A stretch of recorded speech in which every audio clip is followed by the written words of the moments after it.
Hi everyone, welcome back to my channel. So today I have a bit of a story time type of video. I just wanted to talk to you guys about my brush with COVID. Um, so I got sick at the end of December. And quick update for those of you that haven't seen my other videos, I am still unvaccinated as of January 2022. I am still unvaccinated. I haven't gotten the first shot, the second shot, the booster, or the fourth booster for immunocompromised. I think we're up to 4 now for people who are immunocompromised or have some sort of medical issue. I haven't gotten any. And there's another video. I wish I wish I could link it up here. I don't know how to do that, but there is another video explaining why I am not vaccinated. It's not a conspiracy theory thing, it's a medical thing. And I have spoken to every single one of my doctors about it. So, everybody, it seems like everybody's getting something. At this point, I've seen so many people getting COVID, vaccinated and unvaccinated, that, it was only a matter of time before it would get to me. And I've actually been watching a gentleman on here, a doctor, or he's like a nurse or something. His name is John Campbell. I really like his channel, although I can see how a lot of people would misinterpret his information. But he's basically said we are all going to get it or be exposed to it at some point. And so when I got sick at the end of December, I was like, this is it. It's here, it's happening. And I was ready for it. I was like, let's do this. So obviously it's the holidays. I got it after Christmas. Before, actually, I think I was already sick for Christmas. My sister and her husband have been coming over to our house throughout the pandemic, literally from day one, from March 2020. They have been here almost every single weekend, sometimes multiple times on the weekend, Saturday and Sunday. I know we're not supposed to be mixing households, but they were here. My parents are not going to stop them from coming over ever. And yes, they've come over visibly sick. And like I said, there's nothing I can do about it. I know eventually someone would bring in something. And right now, since the end of December and throughout all of January, we have had the Omicron surge. So Omicron is the variant of COVID that is highly, highly, highly, highly contagious. I mean, it's becoming even more contagious because there's another Omicron variant that just came out, and it's even more contagious than the first Omicron variant. So my sister came over the Wednesday before Christmas. I think Christmas was on a Friday, or Christmas Eve was on a Friday, something like that this year. She was here on Wednesday. They were going to make tamales. I did not participate. I'm very lazy and I like the holidays. I just don't like the work behind the holidays. So I didn't spend a lot of time around my sister or her husband. I don't really spend a lot of time around people, especially right now. Um, and so, I wasn't really in close proximity with her and her husband. My mom was, and my dad was. They're always like literally in her face and also in my face. We're literally in each other's faces. So, so yeah, I kind of figured if anybody does get sick, my mom and my dad will get sick first, and then I will probably get sick after them. So I kind of thought to myself, I have a little bit of a heads up. So I believe Christmas Eve was Friday, and Christmas Eve, my parents usually go to their in-laws in Los Angeles, and my sister usually goes as well. I don't go because obviously I have a lot of medical issues, and so I just stay at home for Christmas Eve.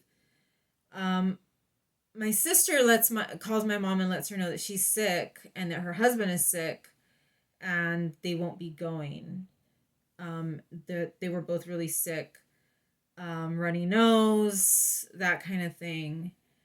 And I'm just overhearing conversations. I don't, nobody talks to me, nobody tells me anything, but they're sick, so they don't go over there. And so I'm just like, huh. And my nose was starting to run a little bit. Like I was having a post nasal drip situation, which I had earlier this year. But earlier this year, it was just like a sinus, like something irritated my sinuses. Um, and so I kind of thought it was just that. I was like, oh, it's probably another sinus attack and whatever. It's horrible, but it's not an illness. It's not a viral thing. It's just, um, I do use oxygen in the nasal cannula, and that can sometimes irritate your sinuses. So I didn't think much of it. I was having a little post nasal drip. It was kind of irritating my throat a little bit. So I was like, whatever. It'll take some time to go away, but it'll go away. Sunday or Saturday, everybody came over here for Christmas, including my sister and her husband, which didn't make any sense to me, because if you're sick and you didn't go to, you know, my brother's in-laws house because you don't want to get anybody sick, why would you come over here and still be in contact with everybody and get everybody sick? And keep in mind, at this point in the pandemic, everybody except me is vaccinated, triple vaccinated, and except me, and no one's wearing a mask anymore except me. So everybody's here. People that we weren't expecting for Christmas came over. People from outside of the country came over. So that's a whole situation. And I'm kind of trying to not be around too many people, but obviously it's Christmas, so it's like I'm obligated to be around people. So I just put on my mask. I put on my not like super intense mask because I at this point I do have N95s. But around family, I use a PM 2.5 filter mask because it's a little bit more comfortable and less dramatic, because obviously I don't want to be a drama queen. But I can still feel that post nasal drip. And at this point, it's kind of not post nasally anymore. It's starting to come forward a little. But I was like, whatever, it's just irritation. So so everybody's here. I have my mask on. I'm not thinking too much about it. Nobody cares that my sister and her husband are sick, and they're just around everyone. So let's fast forward a couple days, and it's Tuesday. I have an insane runny nose, sinus pain. My sinuses are irritated. I mean, it was so bad that laying down was painful. I don't know what laying down has to do with it, or why that change in position hurts sinuses even more, but it hurts so much to lay down. It hurt my sinuses. And we did have two rapid tests, and we had four rapid tests that we literally had just picked them up, I think, on Monday. Our community center was giving out rapid tests. They were going to be giving out rapid tests Monday, Tuesday, Wednesday. They ran out within an hour and a half Monday morning. Luckily, we were there. We were at the tail end. We were probably one of the last families to receive rapid tests. We got them, we got home, and I didn't use a single one. Tuesday, I'm getting worse. And I'm wondering if I should break out a rapid test. My sister had already told my mom that she had tested negative for COVID. She had done a rapid test. That's why she had come over, because she had tested negative for COVID on a rapid test. At this point, we don't know that rapid tests are not picking up Omicron as well as the original strains of COVID. So I'm just like, I had that suspicion in my mind. I was like, I don't think we should rely on rapid tests. But again, it's not up to me who comes in and out of this house. So I'm looking at the rapid tests, and I'm just like, you know what? My sister tested negative. Chances are I'm going to be negative. I'm going to waste a rapid test because we only have four. And obviously at this point, they had not announced that they were going to give out more rapid tests, and we're rationing rapid tests. So I was like, you know what? I'm going to call the doctor, and I'm going to see if I can get an appointment with my doctor. My primary care usually is like wide open because she's, not that great. Sad to say, but I was like, I'm just going to call. They were booked solid. I had also looked at CVS and Walgreens to get a rapid test, or I'm sorry, not a rapid test, a PCR test. They were just nowhere to be found. My urgent care literally like hung up on me. They put me on hold forever, and I was like, I'm not getting anywhere. So I called my primary care.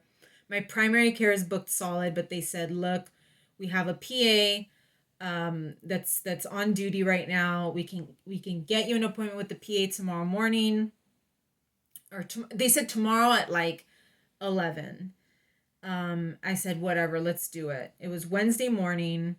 The PA was literally burning through patients because at this point everybody was getting sick. This was late December. Every single person was getting COVID or getting something else. There were like two pandemics going on at the same time, because if you weren't getting COVID, you were getting something else. And it was just crazy. And of course, my sinuses are getting worse. The runny nose was just like a faucet, just liquid coming out. It wasn't even congestion. It was just liquid just pouring from my nose. So I was like, whatever, let's do it. He was burning through patients. So instead of seeing him at like 11:30, I think he got to me at like 9:30 in the morning. I was like, this is great. I told him, I said, I got a runny nose, I got sinus. He said, I'm going to order you a PCR. I mean, I barely said anything to him. He's like, I'm ordering you a PCR. He asked me if I had a fever. I said, no, I don't have a fever. I don't have body aches. I was like, I don't have anything. I just have this nose thing that's just going on. And so I was like, it's not that big of a deal. So I waited and waited and waited and waited. I called twice to the office, and I was like, hey, is anybody going to contact me um, to give me a time to go do my PCR test? And they were just like, yeah, just hold on. We will get in touch with you. And so finally, I think around 2:30, they said, come at 3:30. You got to stay outside. It was raining that day. It started raining. And I was just like, oh man, obviously we can't go inside the building. They had been doing them. They had been coming up to people in their cars, but because it was raining, they were just like, we can't do that. The nurses are going to get wet. All of the testing supplies are going to get wet, and they can't get wet. So I'm panicking because they're telling everybody to gather in front of the building under the little overhang, and one of those people is going to be COVID positive. If it isn't me, it's going to be someone else. And now I have, the risk of contracting COVID if I don't already have it. But I was like, I need to get tested. So we get there at 3:30, we're all gathered under there, and they're taking us quickly. And I'm telling the nurse, like, hey, let's step away from the other. There were like 6 people. I said, let's step away from the other people because I'm high risk. I'm very high risk. So let's just move over here. And so I'm like getting wet, and she's shoving this thing in my nose, and she's like, keep your mask over your mouth. It was just the weirdest thing. Did it hurt? It was weird. It was kind of deep in there, but to be honest, I was just so over it at that point, and it was so cold that I was just like, let's just get this done. No sooner had I arrived home that I start getting chills. I start shaking. My head hurts at this point. I'm just like, am I imagining this? I haven't had a flu in, I would say, over a decade. I've been sick, but I haven't had anything major, and I definitely hadn't had a flu or a fever. So I start taking my temperature, and I'm taking my temperature, and I'm taking my temperature, and I see it go from 99, it's 99, 99, 99, then 100, 99, 100, 99, 199, then 100, then 100, then 100. And then I think I finally hit 101, but I was like, no. And at this point, I had taken the batteries out. I had replaced the batteries in the thermometer. I was still at 100. I had one reading of 101, and then I moved it to the other side of my mouth, and it went back down to 100. And I was like, no, there's no way that I have a fever. And for whatever reason, I was like, not taking any medication for it. So finally, I was shaking, I was spiking a fever, and I was like, I'm just going to take some Advil because why am I just sitting here suffering? Take an Advil. Within 30 minutes, the shaking goes away. It still took a couple hours for the fever to come down.